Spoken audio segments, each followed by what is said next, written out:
Kematian Ajudan Kapolda Kaltara Brigadir Setio Herlambang yang ditemukan tewas di kamar rumah dinas Kapolda Kaltara menyisakan misteri. Polda Kaltara menyebut korban tewas akibat kelalaian saat membersihkan senjata api. Sementara itu Kapolri meminta kasus kematian Brigadir Setio agar diusut secara tuntas dan prosesnya transparan. Dan kita akan membahas kasus ini lebih dalam bersama dengan anggota Komisi Kepolisian Nasional Kompolnas Yusuf Warshim. Selamat sore Pak Yusuf.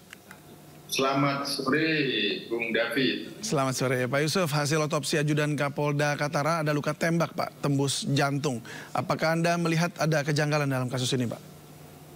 Ya, kalau kita lihat berdasarkan TKP yang ada kan ditemukan almarhum bergeletak, ada berdarah, ada senjata api. Artinya di TKP itu berkorelasi dengan hasil otopsi di mana ada luka tembak. Nah, persoalannya luka tembak itu karena apakah tertembak, ditembak. Nah, tentu ini yang sedang dilakukan penyelidikan, sehingga ini yang kita dorong untuk bisa menjelaskan berdasarkan bukti-bukti dan fakta-fakta yang ada.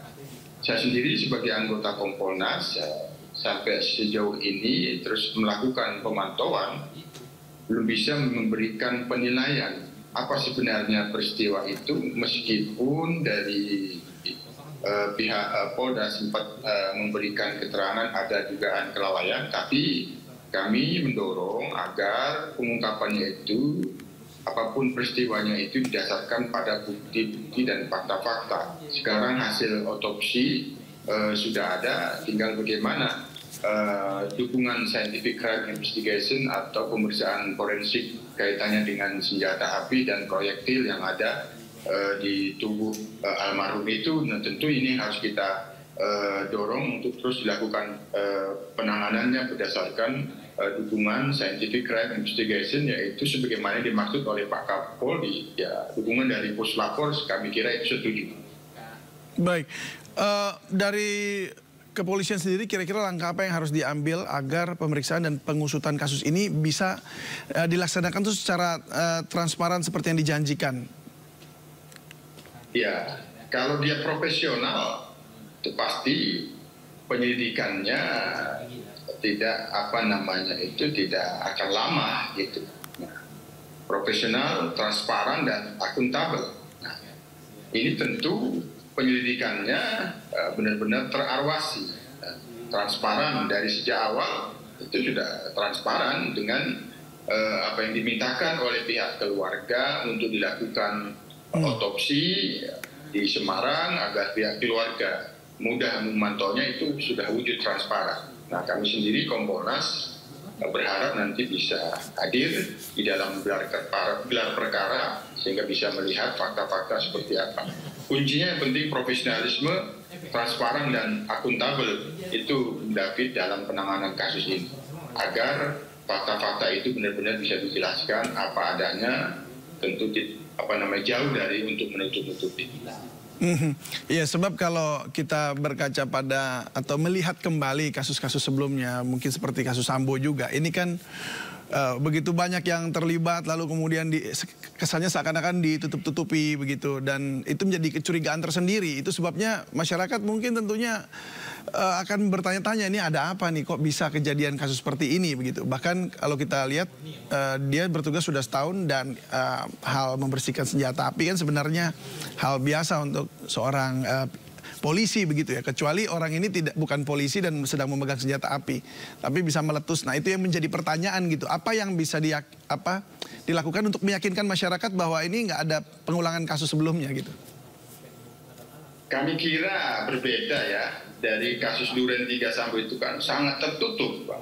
Termasuk pengiriman jenazah almarhum, itu juga kan tertutup. Kalau ini kan sudah terbuka, pemakamannya dilakukan secara kedinasan, terus pihak keluarga meminta otopsi yang sebelumnya kami dorong agar responsif. Polda Kaltara ternyata juga itu dilakukan, dan pihak keluarga sudah menyaksikan sendiri jenazahnya untuk dilakukan otopsi di Semarang, dan itu terpenuhi. Ini sangat berbeda sekali, Bung David. Transparansinya sudah terlihat. Hanya yang perlu dipastikan apapun kesimpulannya nanti itu tentu berdasarkan fakta-fakta. Apakah benar dugaan kelalaian?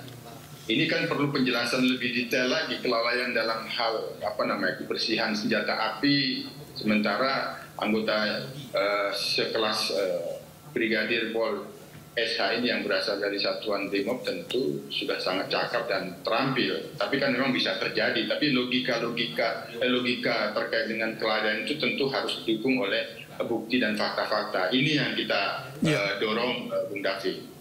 Selain itu mungkin ada rekomendasi apa dari Kompolnas untuk Polri dalam kasus ini? Kaitannya dengan penggunaan senjata api tentu bagi anggota Polri yang tidak semuanya itu diberikan izin menggunakan senjata api tentu semakin diperkuat pengawasannya. Pemeriksaan kejiwaan itu semakin diperketat, termasuk ada beban-beban kerja yang dialami anggota, apakah itu ada persoalan pribadi yang menghambat kinerja, tentu ini ada ruang-ruang konsultasi terlepas terkait dengan kasus meninggalnya Brigadir SH ini, ya tentu kita berharap bahwa ini bukan bukan ada kaitannya dengan kasus bunuh diri atau apa, tapi semua itu tergantung fakta terkait dengan senjata api. Ini benar-benar diperkuat pengawasannya dari peristiwa ini, Bung Davi. Baik, kalau tadi Anda mengatakan mengenai mungkin secara psikologis juga harus di tes lagi, diuji untuk memegang senjata api begitu. Nah, apakah dalam pasukan Brimob itu ya ada tekanan-tekanan khusus mungkin yang bisa membuat psikologi seseorang menjadi terganggu atau mungkin mudah mengalami depresi begitu, khususnya mungkin di Brimob, karena beberapa kasus banyak di Brimob nih kejadiannya. Ya, semestinya tidak. Kan kembali ke penggunaan senjata api bagi anggota Polri itu kan harus mendapatkan izin. Izinnya itu kan ada syarat-syaratnya. Syarat kejiwaan sehat, kejiwaannya layak memenuhi syarat untuk membawa senjata api. Baru selanjutnya, selain daripada sehat dan kejiwaannya layak, tentu dia harus cakap dan terampil menggunakan senjata api.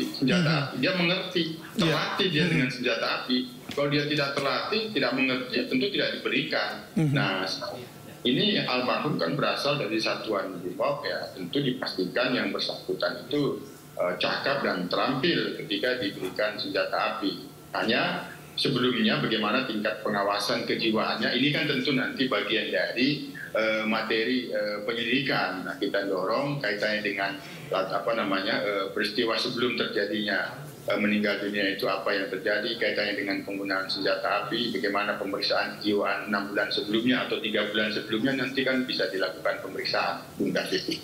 Iya, baik. Ini memang almarhum kalau nggak salah baru dipindah tugaskan untuk sementara begitu ya ke Kapolda Kaltara sebagai pengawal pribadi begitu ya. 4 bulan terakhir berarti artinya kalaupun uji kejiwaan itu 3 bulan sekali, seharusnya ketika bulan pertama langsung ada uji tes itu. Harusnya memang dalam keadaan sehat. Tapi itu tadi kita masih menunggu hasil tentunya penyelidikan. Namun mungkin dari Pak Yusuf Warshim sendiri sudah mendapat informasi terkait secara pribadi profil dari almarhum ini. Apakah memang almarhum ini mungkin Anda tahu punya musuh atau mungkin dipindahkan itu karena memang ada hal tertentu barangkali, misalnya ada konflik dengan temannya di satuan sebelumnya?